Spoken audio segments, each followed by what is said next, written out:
بسم اللہ الرحمن الرحیم۔ السلام علیکم ورحمۃ اللہ وبرکاتہ۔ عابد راجہ چینل کی طرف سے آج میں اپنے دوستوں کو رسول اللہ صلی اللہ علیہ وآلہ وسلم کا ایک فرمان بتاؤں گا۔ آپ دوستوں نے اس پر غور کرنا ہے اور یہ دعا آپ نے بھی کرنی ہے۔ اس سے پہلے میں اپنے تمام دوستوں سے گزارش کروں گا کہ ایک بوڑھی ماں جی نے، جن کا ایک ہی بیٹا تھا، وہ فوت ہو چکا ہے، انہوں نے اپنی زمین کا کچھ حصہ مجھے مسجد کے لیے دیا ہے۔ میں مسجد بنوا رہا ہوں۔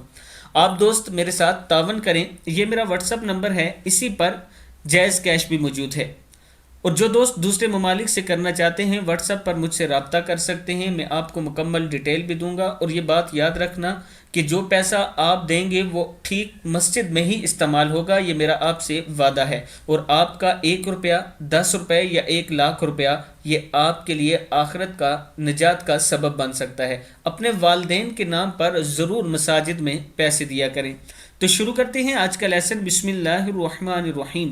حضرت عبداللہ بن عمر رضی اللہ تعالیٰ عنہ فرماتے ہیں کہ رسول اللہ صلی اللہ علیہ وآلہ وسلم نے 7 قسم کی اموات سے پناہ مانگی۔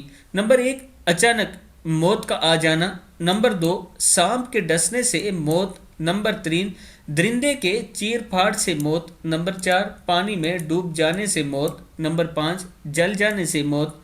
نمبر 6، کسی چیز پر گرنے یا اس پر کسی چیز کے گر جانے سے موت۔ اور نمبر 7، میدان جہاد سے بھاگتے ہوئے موت۔ مسند احمد کی حدیث ہے۔ میں اپنے دوستوں سے گزارش کروں گا کہ آپ دوست بھی ان 7 قسم کی اموات سے پناہ مانگا کریں، اس لیے کہ رسول اللہ صلی اللہ علیہ وآلہ وسلم نے ان 7 قسم کی اموات سے پناہ مانگی ہے۔ اللہ تعالی ہم سب کو رسول اللہ صلی اللہ علیہ وآلہ وسلم کے بتائے ہوئے طریقے کے مطابق زندگی گزارنے کی توفیق عطا فرمائے۔ السلام علیکم ورحمۃ اللہ وبرکاتہ۔